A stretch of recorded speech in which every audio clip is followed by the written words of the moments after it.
Hi, this is Alexey Borealis. This video is a short snippet from the masterclass dedicated to the finding lost gadgets like phones, headsets, etc. The link to the masterclass is in the description to this video.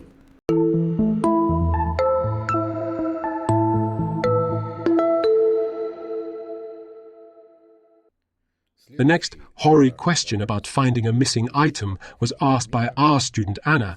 She has already resolved the issue, and the result perfectly coincided with reality. Anna lost her remote control and wondered, "Where is my remote?" When she looked at this horary chart, she logically chose Mercury as the significator of the remote control, despite Jupiter being the ruler of the second house. And Saturn, representing the querent, is under the influence of Jupiter and sits on the cusp of the second house. We just need to remember that the second house can indicate a whole class of things in the context of the question, including, but not limited to, the missing item, while an ultra-specific significator related to the second house and most accurately describing the missing item usually helps us find it faster than just using the ruler of the second house. In this case, the remote control is what allows us to control the TV remotely. It's a kind of smart device. Any such devices, intermediaries, or mediators are ruled by Mercury according to its natural function. Therefore, Mercury is a good candidate to serve as the ultra-specific significator for the second house. But the question arises, can Mercury play this role? Yes or no? Look, Mercury is located in the 8th house, and according to Marinus's techniques, a planet in a house assumes the accidental rulership of the opposite house. This means that Mercury, being in the 8th house, casts an opposition directly to the cusp of the second house. And through this opposition, it takes on the ultra-specific meaning of a particular item within the second house. In this case, the TV remote control. So when Anna looked at this horary chart, she naturally chose Mercury as the significator. Now, let's ask ourselves, where is the remote control? The position of Mercury should reflect the location of the remote control within the apartment. The first thing Anna noticed was that Mercury was in an earth sign, which meant it was on the floor. That already narrowed the search area. The second thing I notice about this horary chart is that Mercury is very closely connected to Jupiter.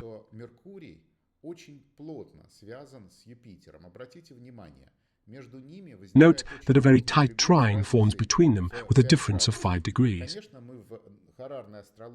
Of course, in Horary Astrology, we usually look at close aspects within 3 degrees, but I will tell you that Mercury has an orb of about 8 degrees and Jupiter has an orb of about 8 degrees as well. This means that they are still well connected within orb. But most importantly, if we ask ourselves whether the item will be found, and we go to the Aspects menu to Exact Aspects and look at any aspect that exists between the querent and Mercury, we will see that the Moon, representing the querent, is in contact with Mercury, but not directly. It happens through an intermediary. If I click on this letter T, I will see that Jupiter, this very Jupiter, acts as a mediator. Jupiter collects the light of Mercury on one side, and this happened in the past. And after about 0.3 degrees, Jupiter connects with the Moon, or rather, forms a square to it and passes the light of Mercury to the Moon. And this is a classic collection of light.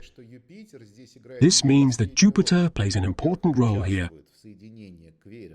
Firstly, it's involved in connecting the querent and the lost remote control.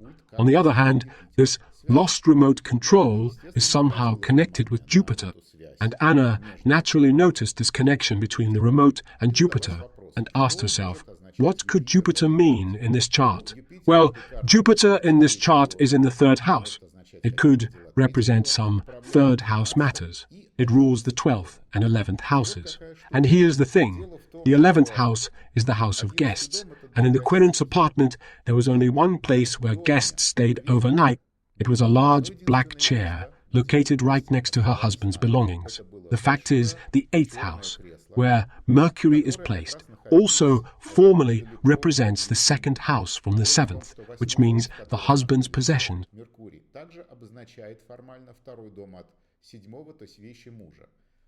Remembering this, Anna immediately concluded that most likely the remote was somewhere near her husband's things, and that was just near that chair. In fact, the remote should be in the area of the chair, since the chair is our collector of light here. It's the place where guests stay, being the ruler of the 11th house. So the remote should be somewhere on the floor close to that chair. So she went straight there, and instantly, literally, just a few seconds after looking at the chart, she found the item. She immediately went to that chair and saw the lost remote control in one of the boxes on the floor underneath it. And by the way, it's interesting that the remote was indeed among her husband's belongings. It was in a multicolored box, which is well described by this Virgo sign. There was a lot of mixed stuff around the remote. And next to it was a notable drill, one of her husband's items represented by Mars, which was located close to Mercury. Of course, by looking at this chart, we couldn't have known that it would be a box with various items, or that it would be a drill. That part came later. But notice how precisely the Horary describes the location of the item. Even without such details, simply by knowing the layout of the apartment and seeing the meaning of the highlighted Jupiter, which connects the querent and the object, and that Mercury is both in the husband's area and in the guest area, Anna made the correct assumption immediately and quickly found the item. Only few minutes passed between the moment the question was asked and the moment the item was found, which literally means an instant discovery. And that's exactly what happened. Just look at how perfectly everything matches reality.